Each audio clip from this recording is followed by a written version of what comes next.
Olá, meus amigos. Estamos aí de volta nas redondezas aí da preparação para o nosso 19º exame da Ordem dos Advogados do Brasil. E aí eu estou aqui para falar para vocês algumas dicas. Quer dizer, nós temos que passar item por item do nosso conteúdo programático por blocos, a gente poder ver aí os assuntos mais cobrados, a tendência da banca examinadora, tá certo? Então a gente vai colocar aí, se você acompanhou o nosso curso relacionado aí à parte teoria, à parte exercício, você vai ver que eu separo o conteúdo da nossa aula em vários blocos, ok? Então tem o primeiro bloco que é vínculo empregatício, empregado, empregador, grupo econômico, sucessão, beleza? Um segundo bloco que a gente vê que é contrato de trabalho, generalidades, alteração, interrupção, suspensão e extinção. Então você vai ter dicas do primeiro bloco, dicas do segundo bloco, beleza? Depois que você viu o vínculo empregatício, sujeito empregado, sujeito empregador, você passou para o contrato de trabalho, generalidades, alteração, interrupção, suspensão e extinção.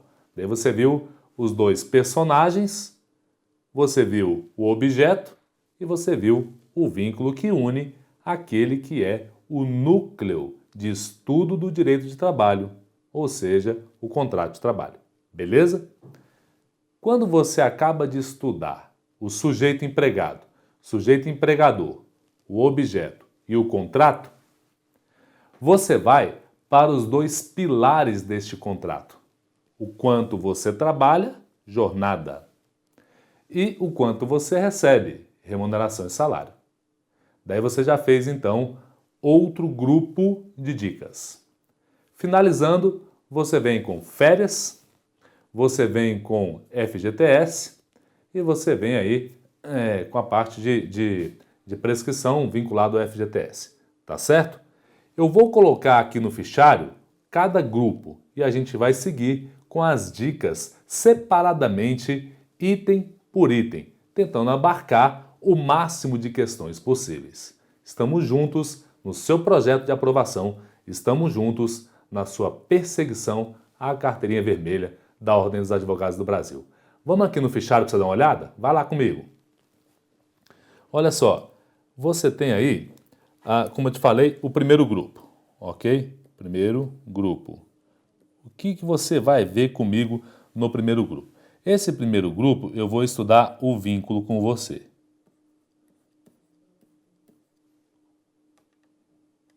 Vou estudar o vínculo empregatício, tá certo? E eu vou estudar esse vínculo empregatício, eu vou te trazer dicas do vínculo em relação à existência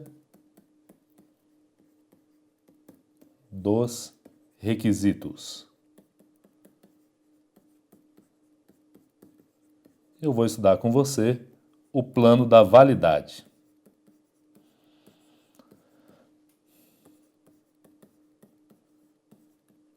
Pronto, e aí a gente consegue encerrar esse primeiro grupo. Depois você vem para o segundo grupo. No segundo grupo, você vai ver comigo a parte do contrato. O que eu quero que você veja comigo na parte do contrato? Você vai ver generalidade, tem dica aqui, tá? Generalidade, tem dica aqui. Você vai ver comigo a alteração.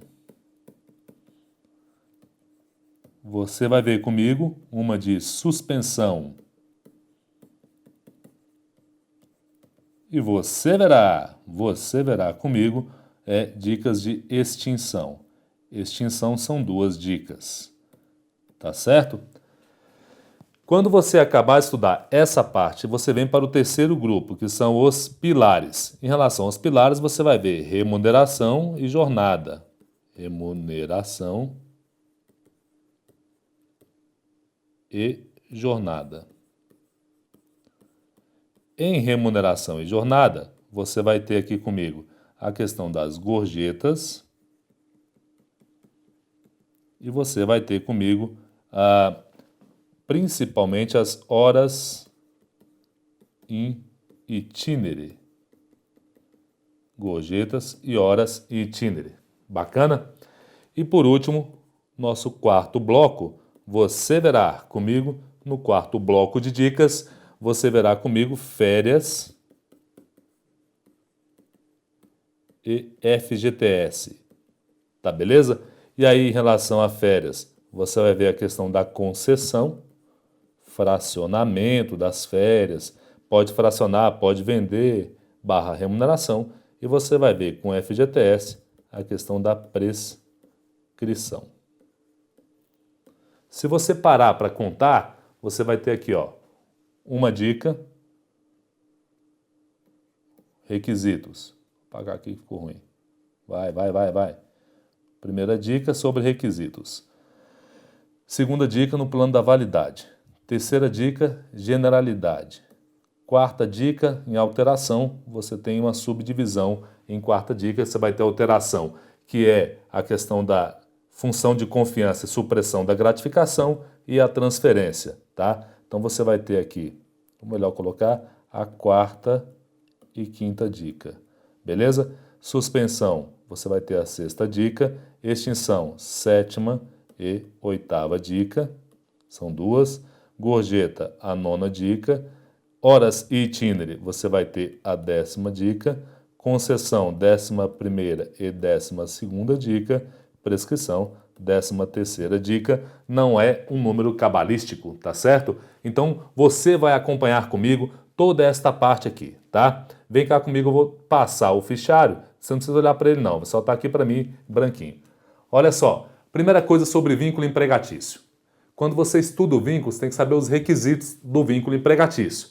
Todo mundo sabe isso. Há vários métodos mnemônicos para gravar quais são esses requisitos no plano da existência. Então você tem lá a subordinação, pessoalidade, onerosidade e não eventualidade. Eu chamo de ASPONE, perfeito? Então, quais são os requisitos ASPONE? Eu vou lá mostrar para você o que é o ASPONE já. Eu só quero que você saiba o seguinte, às vezes o examinador só traz subordinação e pergunta se tem relação de emprego. Tem. O que eu quero te dizer com isso? Eu sempre presumo a relação de emprego. Para o item ser falso, para que não seja uma relação de emprego, é necessário que o examinador te informe.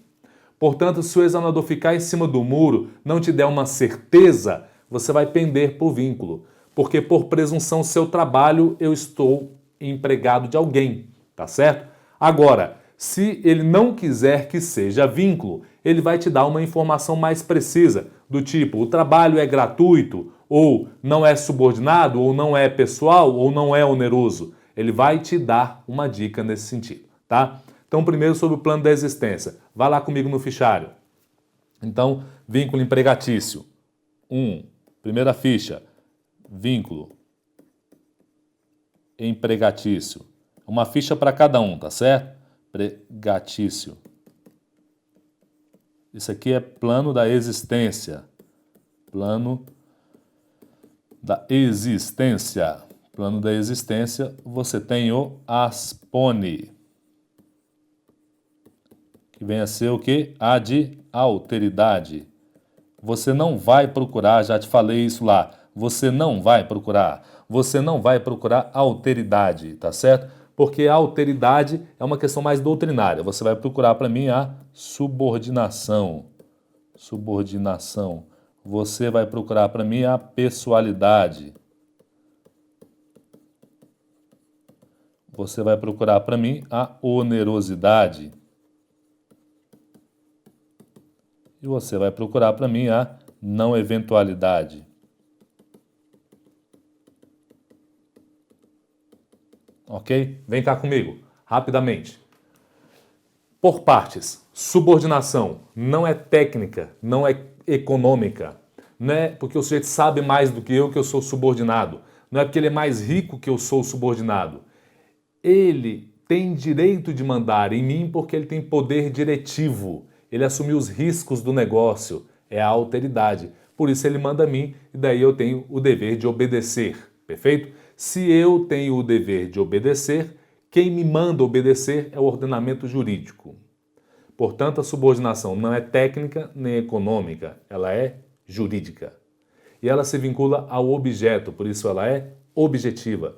Ela não manda em mim, ele manda em mim dentro de um objeto, senão eu seria escravo e não empregado.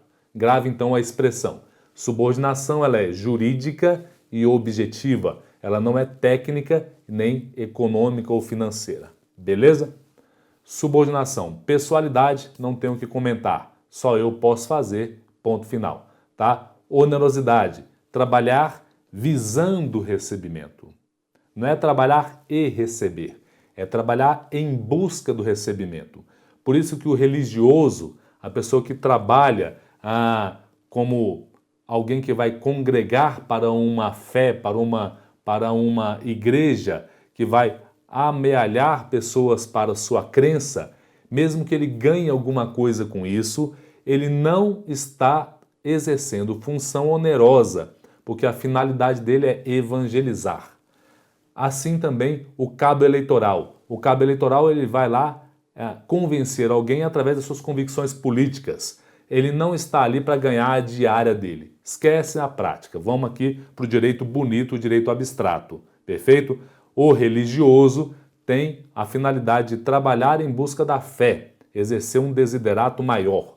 O político, o cabo eleitoral, também vai exercer um desiderato maior, tá? Ele vai buscar algo mais. Portanto, ele não busca dinheiro. Daí que o trabalho não é oneroso. Por isso não haveria vínculo empregatício, ok? Não eventualidade, não é número de dias. Não eventualidade é estar inserido no ciclo produtivo do empregador, dentro das suas necessidades ordinárias. Sempre dou o exemplo. O mecânico dentro de uma empresa comercial que vai lá consertar um carro da frota é um evento isolado. Portanto, o trabalho é eventual. Já o mecânico dentro da oficina, oficinas precisam de mecânico, portanto, não é um evento isolado, atividade não eventual. Logo, eventual ou não eventual se vincula às necessidades ordinárias do empregador, não ao número de repetições. No vínculo do doméstico, essa ideia muda.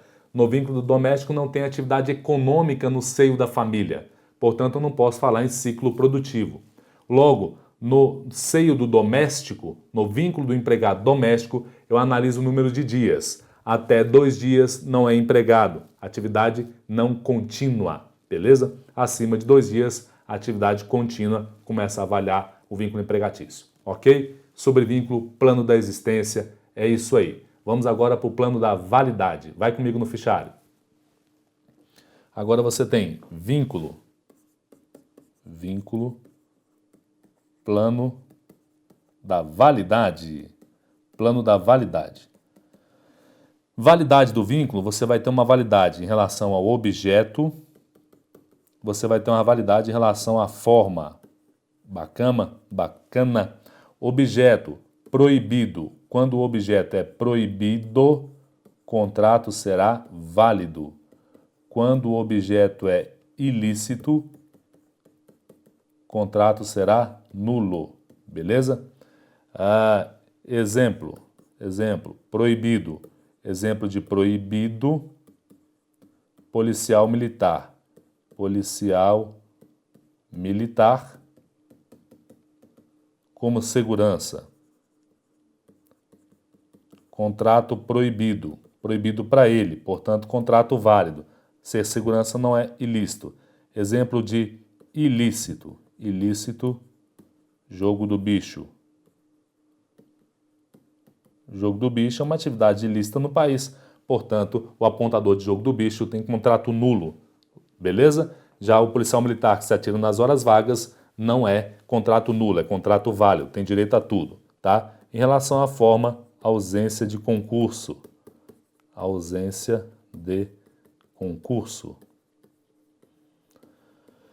A ausência de concurso vai gerar contrato nulo. Contrato nulo.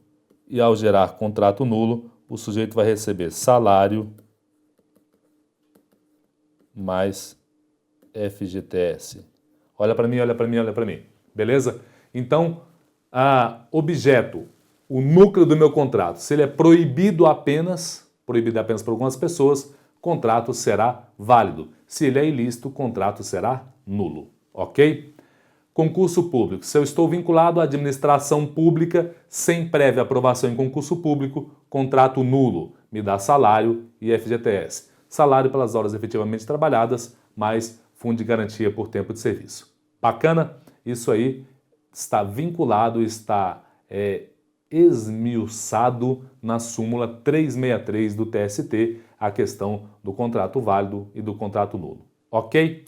Ok. Aqui eu encerro o primeiro bloquinho de dicas sobre vínculo empregatício. Agora a gente vai para contrato de trabalho, tá certo? Contrato de trabalho. Contrato de trabalho você vai ver generalidade, alteração, suspensão, interrupção e extinção. Ok? Vamos lá, contrato de trabalho, vai para a ficha. Em relação a contrato de trabalho. Contrato de trabalho. Tem um dispositivo que sempre costuma... Sempre não, eu já vi aqui em prova, mero decoreba, ele está lá no artigo 442A da CLT. Não é válido exigir experiência, não é contrato de experiência não, experiência anterior na função como condição para contratação, vírgula, período superior a 6 meses.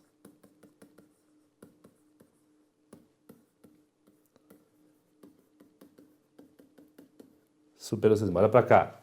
Pessoal, então, se é uma cláusula, evitando uma cláusula de barreira. Em um processo seletivo, eu não posso exigir que uma pessoa tenha 1 ano, 2 anos, 3 anos de experiência na função para que eu a contrate, tá certo? O máximo que eu posso exigir é até 6 meses. Superior a 6 meses está proibido, artigo 442A. Portanto, se eu exigir experiência para contratação por período superior a 6 meses, experiência por período superior a 6 meses, essa exigência ela é inválida. Tá legal? Nós temos aí sempre o pleno emprego, sempre a condição de abrir, possibilitar a contratação. Eu não posso criar cláusulas de barreira que impeçam essa contratação, ok? Então, primeiro sobre generalidade no contrato de trabalho, é isso que a gente vai colocar para vocês, tá certo? Próximo tópico, você vai ver comigo a questão de alteração do contrato de trabalho. Como é que é a alteração, pessoal? A alteração começa lá no artigo 468, vai do 468, alteração, até o artigo 470. O 468 traz as regras. Só posso alterar um contrato por mútuo consentimento, desde que a alteração não advenha prejuízo direto ou indireto à pessoa do trabalhador. Essa é a regra do 468, princípio da inalterabilidade contratual lesiva. Beleza? Acontece que o artigo 468 ele é estruturado como regras e exceções. O capítulo de alteração, na verdade, é estruturado como regras e exceções. O 468 caput me dá a regra. Só pode alterar por mútuo consentimento, desde que não haja prejuízo. Bacana? Só que aí, pessoal, você tem a hipótese, no próprio artigo 468, ele fala que eu posso promover um sujeito a gerente e devolvê-lo ao cargo anterior. Essa modificação, subir e voltar, não é alteração, nem lícita nem ilícita.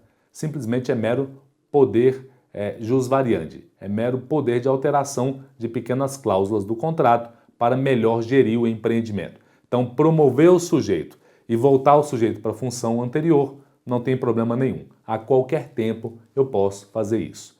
Não é alteração, nem lícita nem ilícita. Beleza?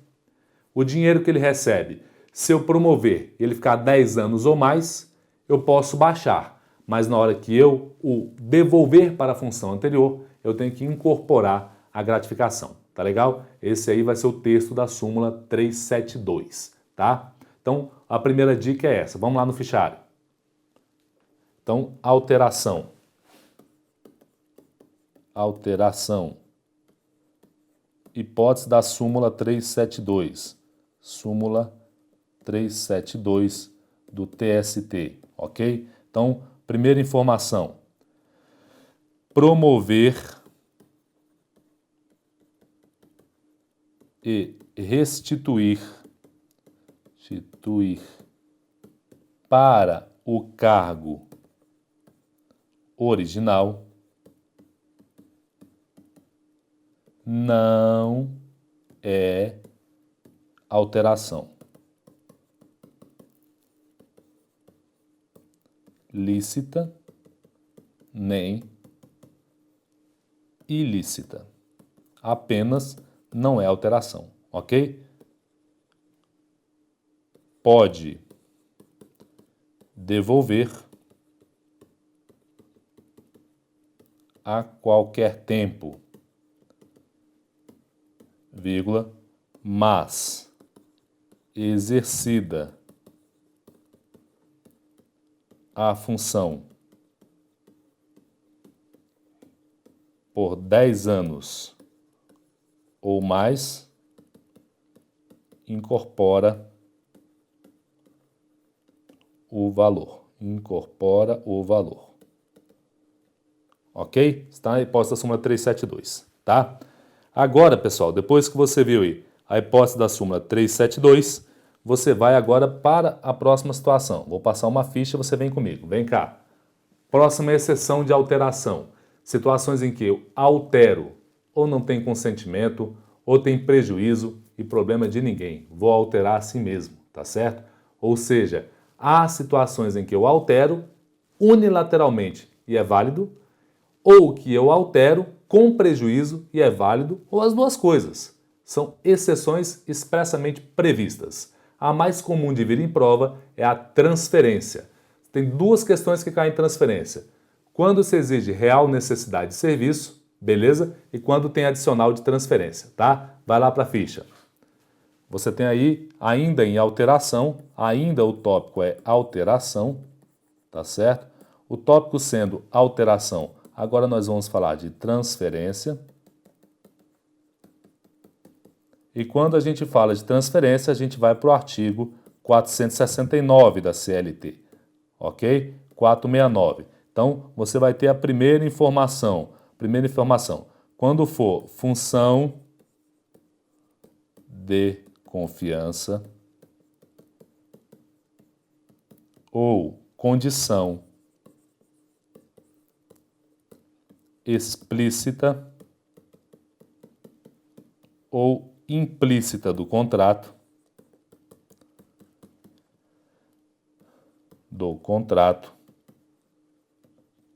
vírgula, mais real necessidade do serviço, quer dizer, do serviço decorrente da transferência, pode transferir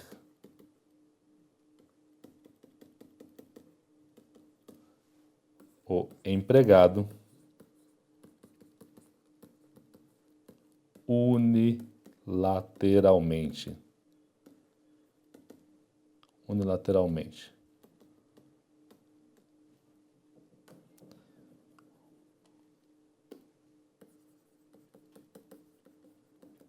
Beleza? Unilateralmente, tá? Ainda sobre transferência, mais uma ficha. Adicional de transferência.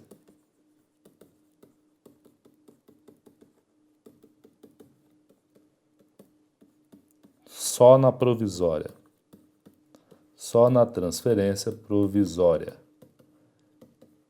E ele é de quanto? 25% dos salários do local de origem.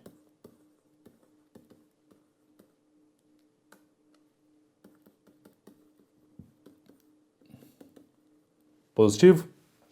Positivo. Muda uma ficha. Vem comigo. Contrato, generalidades. Contrato, alteração. Agora, contrato, suspensão. Questão que mais cai em relação à suspensão é a questão da aposentadoria por invalidez. Artigo 475. Quando você aposenta o sujeito por invalidez, o contrato de trabalho está suspenso. Essa regra está tranquila. O contrato é suspenso. Eles te perguntam o que eu faço com o substituto.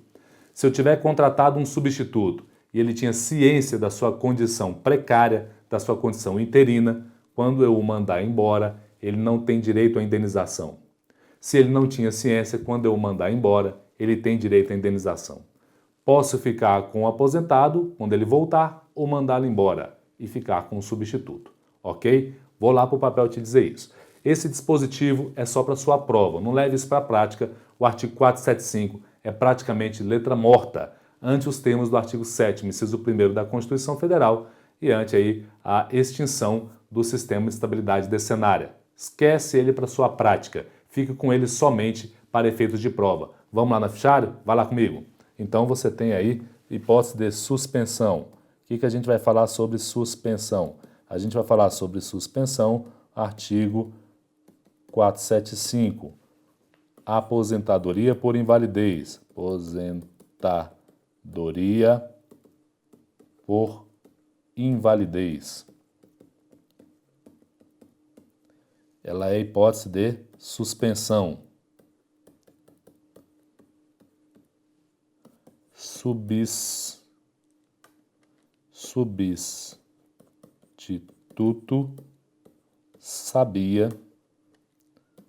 sabia que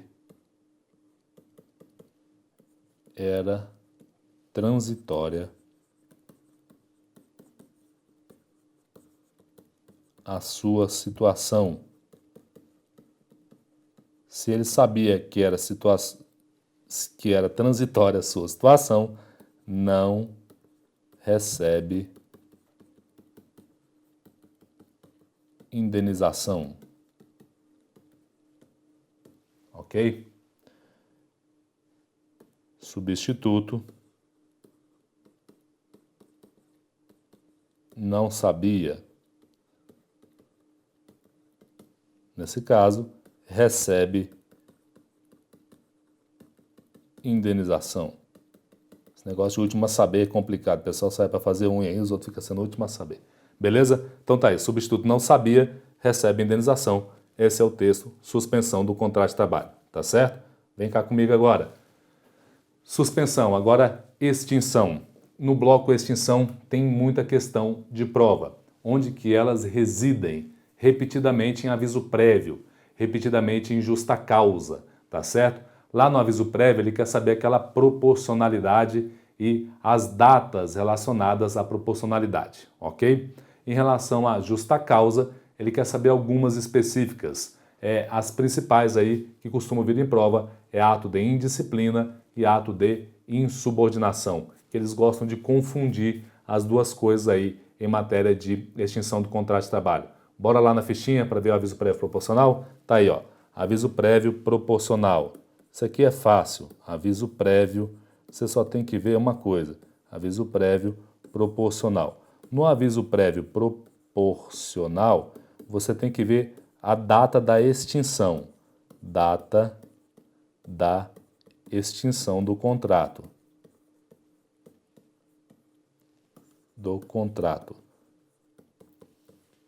Data da extinção do contrato, ok? Você vai pegar a data de 13/10/2011, ok? Antes não é proporcional.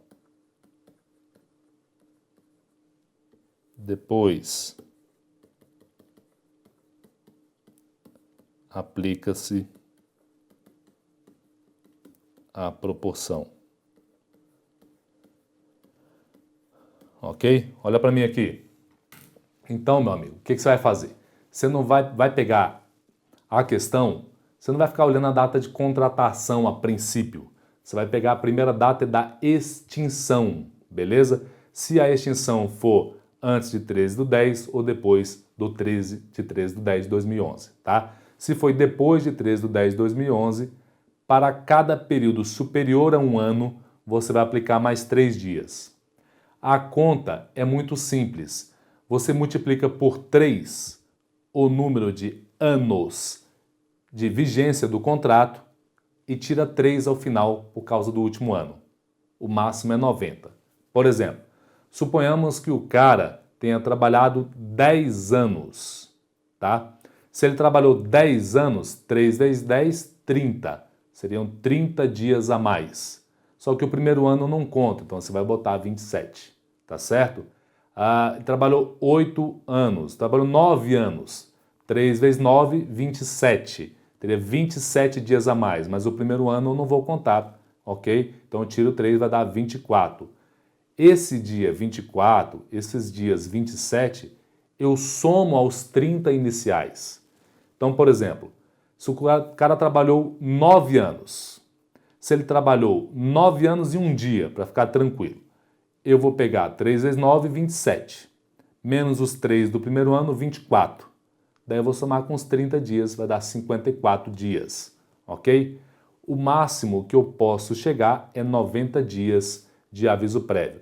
Trabalhei 20 anos, né? Na verdade 21 anos, vamos dizer assim, beleza? Vai dar 3 vezes 2, 6, 60 dias, né? Tirou 63 dias, tirei os 3, 60, vou somar com os 30 iniciais para dar os 90 dias, ok? Essa questão já veio muito em prova. Vamos mais? Agora sobre justa causa. É um conceito que dá para a gente distinguir insubordinação, indisciplina. Indisciplina é descumprimento de ordem de caráter geral. Insubordinação, descumprimento de ordem de caráter pessoal. Eu gravei assim, insubordinação de sujeito, descumprimento de ordem de caráter pessoal. Vamos lá anotar? Então, sobre justa causa, tá? Justa causa, justa causa, justa causa, indisciplina, descumpre ordem geral, descumpre ordem geral, insubordinação, descumpre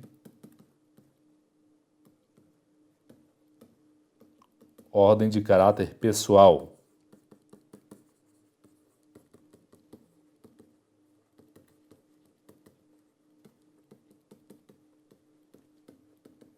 ordem de caráter pessoal, ok? Segue, pessoal. Você acabou, extinguiu o contrato de trabalho. Agora você vai para os 2 pilares aí principais, remuneração e jornada de trabalho.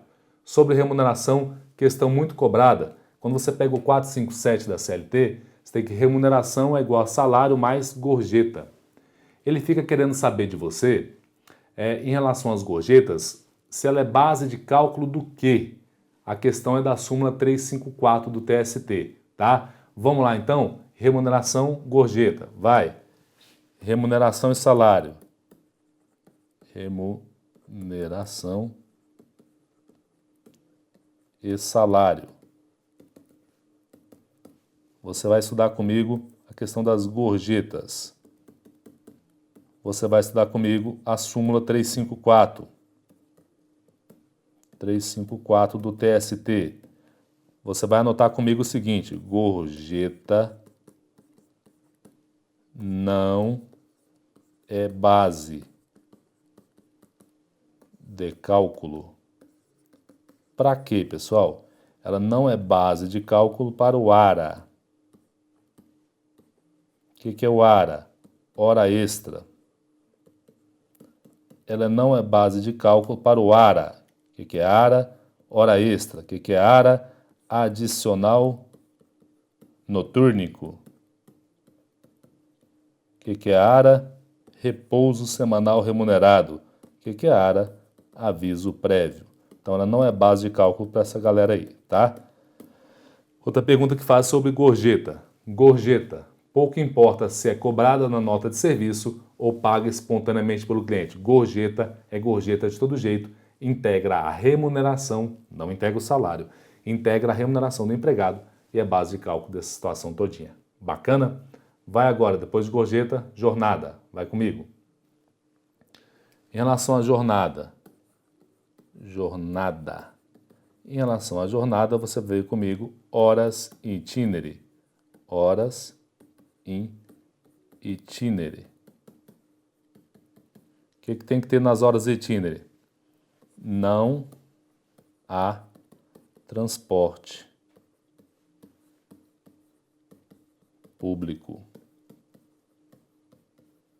ou é inviável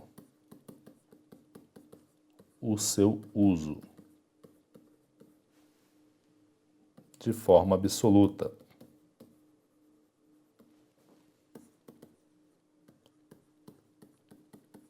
Vírgula, em razão do horário.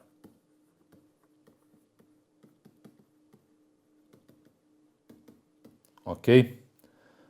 Empregador fornece a condução.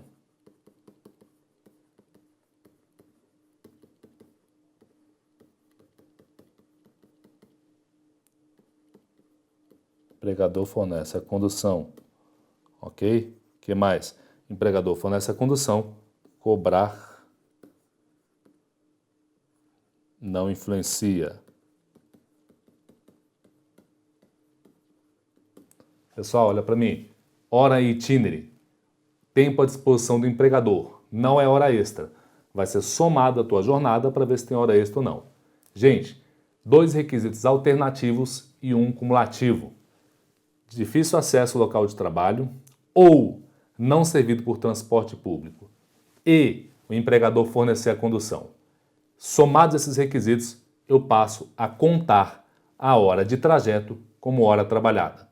Se tiver transporte público em parte do trajeto e em parte não, só conto hora itinerary onde não tem. Se o ônibus é lotado não presta, pouco importa. Dá para pegar problema do empregado, ok? Se o horário é incompatível, gera hora itinerary. Se o empregador cobra pelo transporte, pouco importa. Ainda assim, é hora itinerary. Valeu? Então, jornada de trabalho. Finalizando agora, pessoal, último bloquinho, férias e FGTS relacionado à prescrição. Vamos para as férias? Em relação às férias, uma coisa, concessão, fracionamento. Concessão, época de escolha, quando goza e quando não goza as férias, tá? FGTS, prescrição. Vamos para as férias primeiro. Vai comigo. Férias. O que você vai anotar sobre férias? Concessão. Quem escolhe é o empregador. Quem escolhe o período.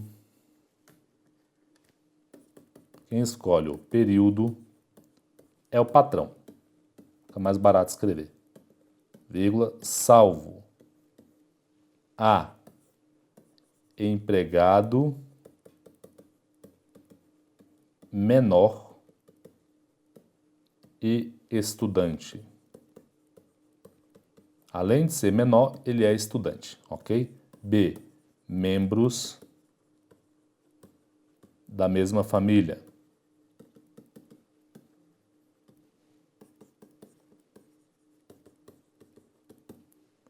Dois, fracionar. Já eu volto aqui e falo mais com você. Fracionar. Só menor de 18 não pode. Maior de 50 também não. 50 não pode. Olha para mim. Quem escolhe nas férias? O empregador que diz quando você vai gozar férias.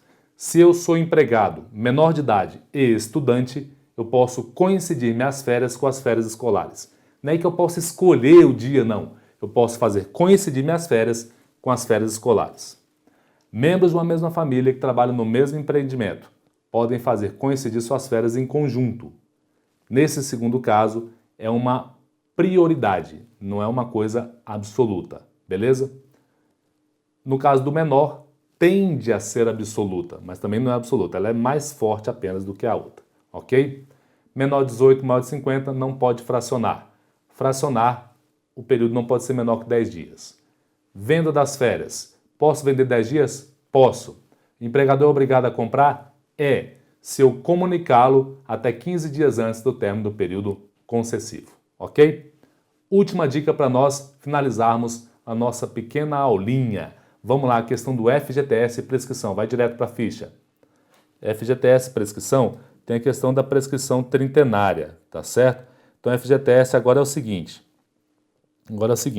Você vai pegar a data de 13/11 de 2014, ok? Que é a data que o Supremo julgou a questão, tá? Então, se a lesão é anterior,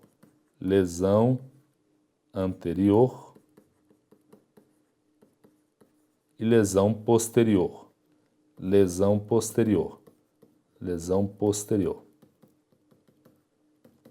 Se a lesão é posterior, prescrição 5 anos.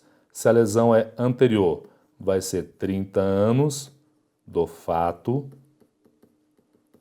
ou 5 anos de 13/11 de 2014. O que chegar primeiro. Beleza? Vem comigo. Meus amigos, são essas as modestas dicas que eu gostaria de passar para vocês. Conte conosco. Estamos juntos no seu processo de aprovação para que você consiga pegar a sua carteirinha vermelhinha da Ordem dos Advogados do Brasil para exercer essa nova profissão. Um grande abraço a vocês. Deus abençoe sua caminhada. Amém.